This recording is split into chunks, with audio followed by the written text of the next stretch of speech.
Welcome to Hood Champion Boxing and Sports. In boxing, find a way to win or you find a way to lose. Let me tell you something. You know, Tyson Fury, after the Deontay Wilder fight, Tyson Fury went into a few fights where he knew that basically he would win, all right? After Deontay Wilder, the third fight, and let's just be fair about it. Tyson Fury, Deontay Wilder, 1, 2, and 3. Those fights were, the training camps for them were long, and those fights were pretty taxing on both fighters, in particular Wilder. But that third fight with Wilder, that fight took a pound of flesh out of Tyson Fury. He went on and he talked about it. We've talked about it on the channel. I'm not going to expound. But what I'll tell you, what Tyson Fury said, he wasn't the same, the way his body felt. Just everything after that third Deontay Wilder fight, he thought about retiring. He just didn't feel good. I mean, Deontay Wilder hurt him. Now, he chose to fight Chisora, Dillian White. And no matter how much they tried to hype up the Dillian White fight, we knew that he was going to destroy Dillian White. And we knew that he was going to tranquilize Chisora. So it is what it is. But now you're looking at Tyson Fury and Andy Ruiz being a done deal for Saturday, July 22nd in the UK, right? Let me tell you something. We gotta be fair. Andy Ruiz is a monster. You know what I'm saying? Andy Ruiz isn't Dillian White. Andy Ruiz isn't Derek Chisora. Andy Ruiz is going to fight. You have to kill him. And there are some people who are saying the same thing that I'm saying about Andy Ruiz not being a stay busy fight.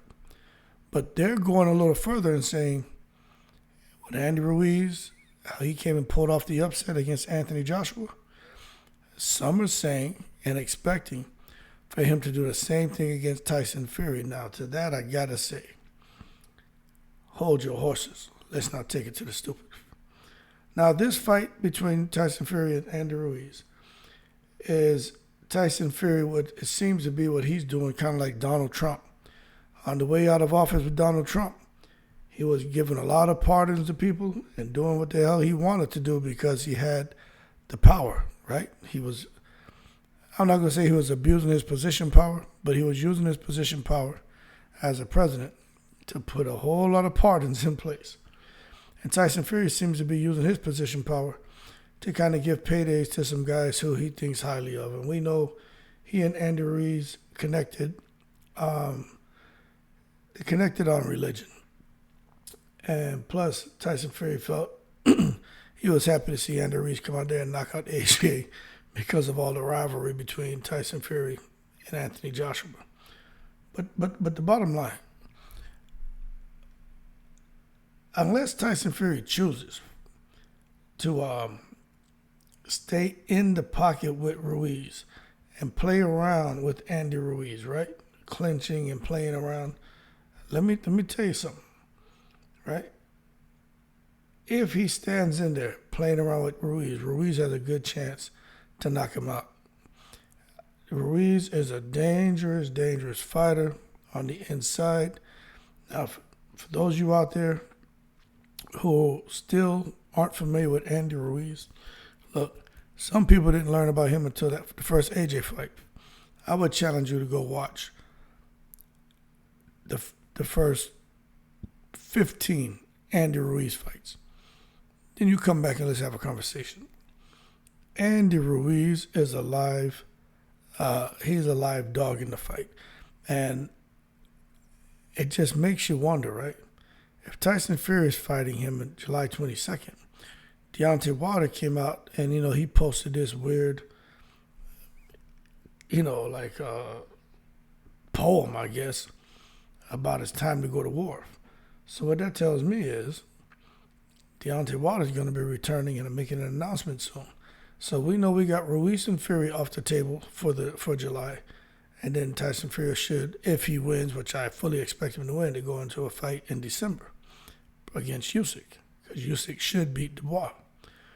But the thing is, when we sit back now and we look at Deontay Wilder, who is he getting ready to go to war with? Okay, are they really going to make Wilder versus Anthony Joshua for the summer? That just doesn't make any sense with all the other rumors about this big heavyweight extravaganza that's getting ready to take place the end of the year in Saudi. As a matter of fact, Eddie Hearn's in Saudi right now to discuss the deal and to start getting things in place. Now, I'm not making that up, man. That's out there on the internet, man. You go and read some of the boxing articles in the online UK papers. Eddie Hearn's already out there in the Middle East, man, trying to get things together. So it's bubbling up, but I'm just not sure when it comes to Tyson Fury, man, that he and his team I'm not sure they really understand what they're doing here by taking a fight by Andy Ruiz, because I personally think they're getting way ahead of themselves. Because he's not a prep fight. If he wanted a prep fight, then they'd fight Gerald Miller. You know what I mean? But Andy Ruiz, I tell you, just need to leave. I think he just should have been left alone. The good thing for Andy Ruiz, though, is, hey, I like Andy Ruiz. Andy Ruiz can fight. I've been following him for years, man. And he deserves another good payday. And, somebody posted something the other day that I thought was interesting. They said Andy Ruiz is a C-level fighter. And I was like, okay, let me see where the person's going with this. But what they pointed out was he's a C-level fighter with fast hands who got his hands on Anthony Joshua and landed a lucky punch. Now, for those of you who know Andy Ruiz, that wasn't a lucky punch. That's how he fights.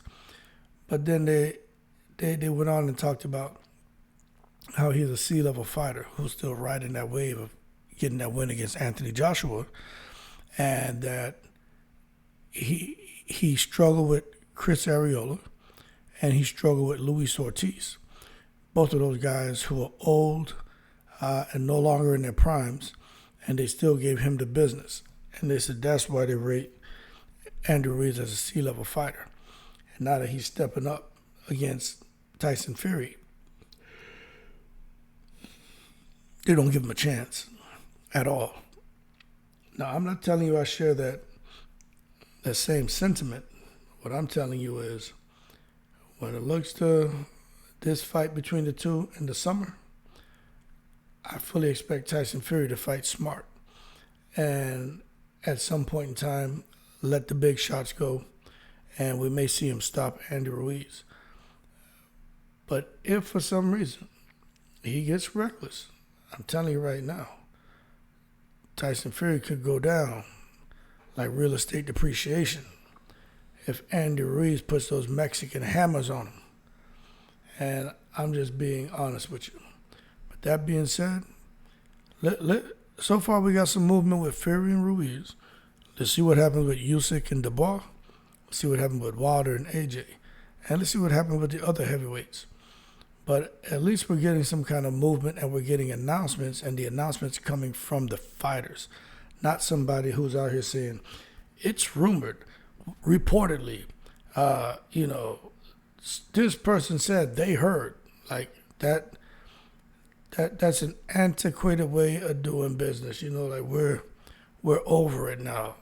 Come up with something new, and how about we just try having the fighters announce their fights. But that being said, more to come on Tyson Fury, Andy Ruiz, fighting in July. It's supposed to be in the UK. But we'll see. That being said, y'all keep cool. Shout out to the veterans. I'm in the breeze.